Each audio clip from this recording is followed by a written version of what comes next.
Yeah, yeah. On the city, on the city, we run the team.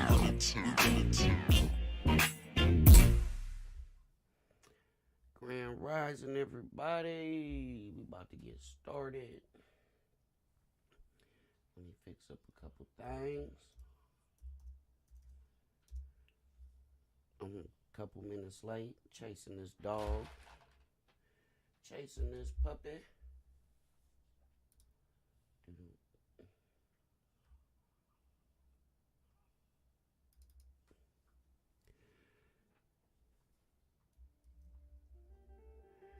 Yes, indeedy. I hope today finds everybody well. Yes, indeed. Yes, indeed.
Yes, indeed, y'all. Was good though. Here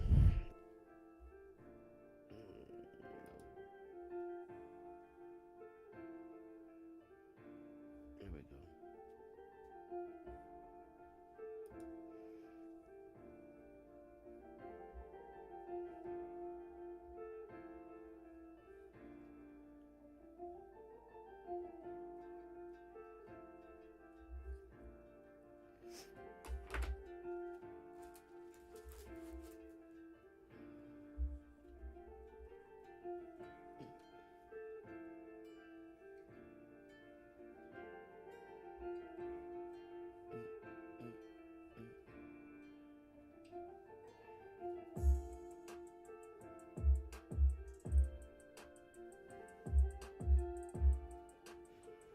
I'm gonna wait for y'all to get up in here.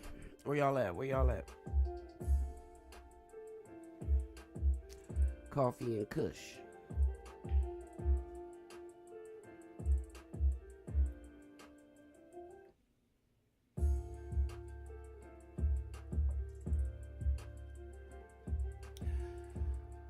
We got my man Jay Williams. Somebody done finally spoke up for Kyrie. Finally. Make sure this web's working.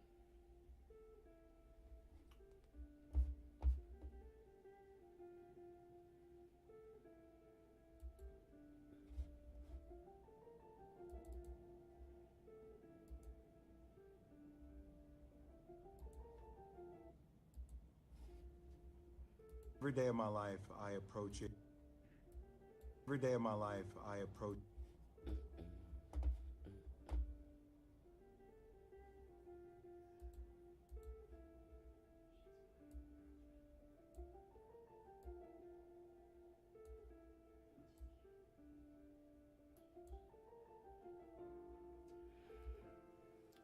I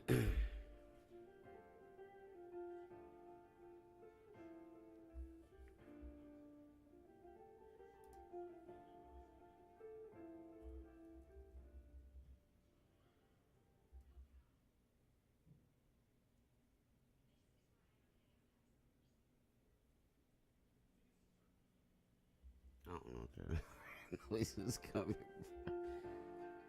Uh, I don't know.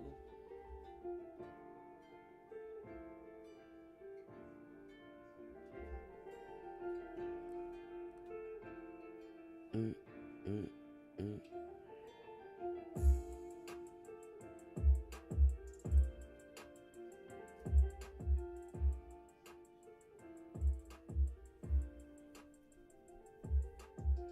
All right, we about ready. Let me see something real quick.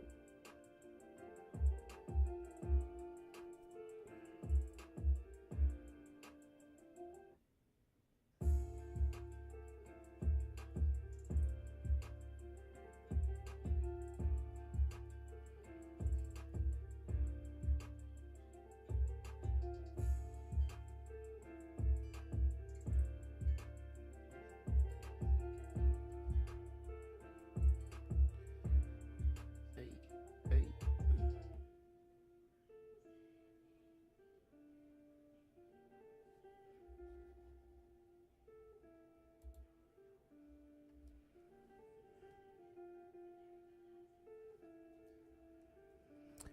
What's good, y'all?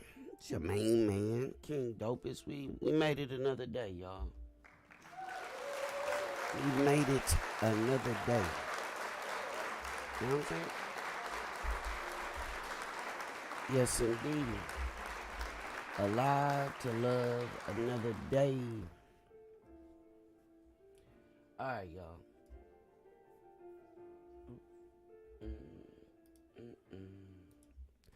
That beat by Joey Brown, my guy, out in Vegas. All right, y'all. So I'm a little under the weather today, so bear with me. And I got some noise in the background. I have no idea where it's coming from. But we're going to get to this, man, get through this. If you guys remember yesterday, I was speaking on the fact that there haven't been too many people that, aside from quote-unquote regular civilians or lay people or people outside of the realm of media, basketball, celebrities. Only people I have seen speak up has been only, I don't know. I haven't really seen too many people speak up for Kyrie that have some weight behind their name. Jay Williams, former basketball great, career cut short because of a motorcycle accident. He's been a analyst and host on numerous sports shows. He put his career on the line yesterday. In speaking up for, it was either yesterday or the day before, in speaking up for Kyrie Irving. So we gonna listen to that. Shout out to my people watching on Trovo, Facebook, YouTube, Twitch. Let's go ahead and run this. Approach it with a state of empathy, right? Regardless of what color, what creed, what race you are, I look at people as human beings. I think that's important. But life is always about taking a stand and holding principles. So I want to explain what I feel like my stance is as a black male in this world, okay? And conversations that I've had with my brothers and sisters in the black community. And I want you guys to empathize with it and hear me on it. So when I hear what Kyrie Irving has to go through in order to be reinstated, I'm appalled. I'm appalled. And let me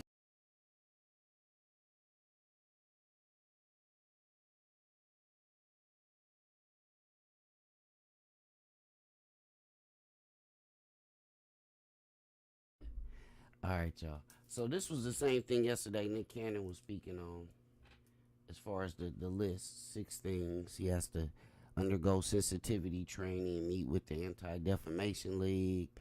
He also has to pay 500K that they gave back. He now has to pay it again.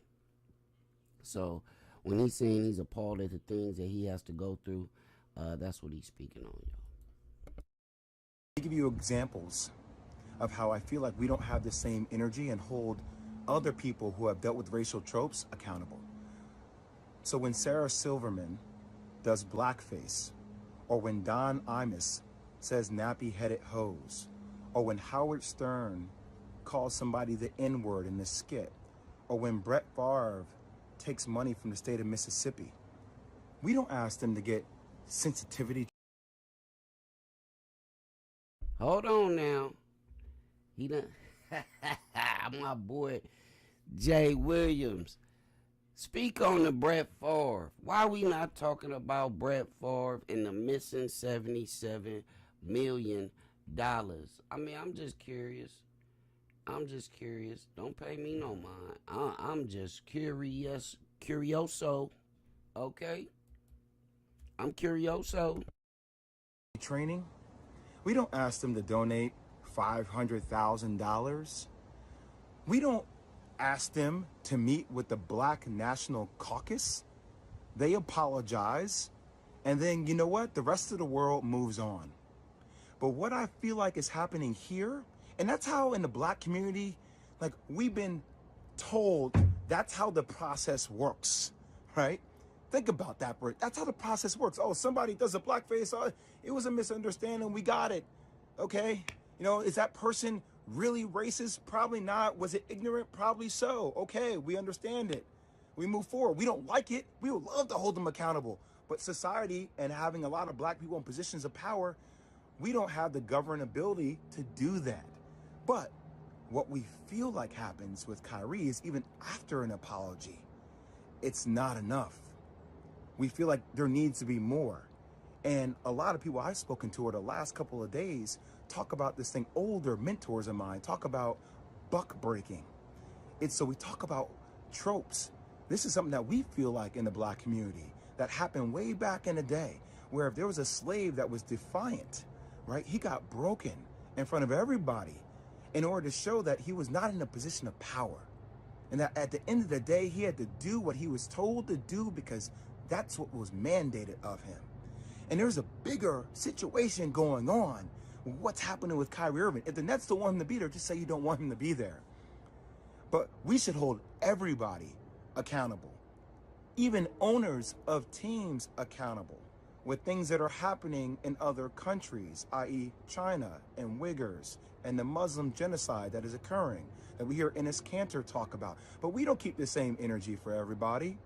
We pick and choose what conversational points we want to make more polarizing.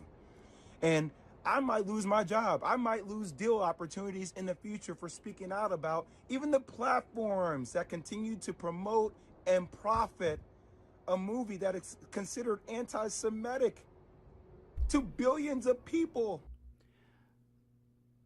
Jeff Bezos, Amazon. That's what he's talking about. You know what I mean? He done upped the price. He's selling this quote unquote anti-Semitic film on Amazon, and he sees a way to make it lucrative for himself. They don't have to be accountable. Who is accountable? But we're going to put everything on the shoulders of Kyrie Irving, who, even though he said, I cannot be anti-Semitic because if I know where I came from, stating that he's one of the 4 lost tribes. He's saying that Blacks and Jews come from the same entity, the same thing. But we don't want to understand nuance. We want to be triggered by words, and we like fire, and we like things that are, going viral on social media, and everybody has some kind of hot take, and we're calling people idiots, and we're calling people names because that's what we do. We just destroy each other. I ain't gonna destroy each other, man. I'm not gonna do that. Is Kyrie Irving anti-Semitic? Hell no. Could he have gone about it maybe a different way? That's what I would have advised him to do. But I'm not going to let you guys sit out here and make this dude out to be like he is a villain, like he is a bad person. He is looking to explore his heritage. Now, you can crucify me if you want. I don't give a damn anymore. It's time for people to start speaking out with nuance and speaking out on the principles they stand for. That's all I'll say. Salute to Jay Williams, man. I had to get on here and play that for y'all. Yeah, that he said it. He said it all. I'm willing to risk my career and everything along with it to speak on the truth. Speak on the truth. And it's about time somebody had, like I said yesterday, the cojones, the balls to do so. So I salute this brother Jay Williams. This is what you call a leader. Not an influencer, but a leader. And a lot of people should follow his lead. And, whatever come with it, man. You live one life that's guaranteed. So make the most of it. Live it by your principles, your standards. And, let the chips fall where they may. Y'all know the slogan. If nobody told you they love you, you have value, importance, worth, you mean something, and you can do whatever you put your heart and mind to. King Dopest said it. I love you guys, man. It's one love, a no love.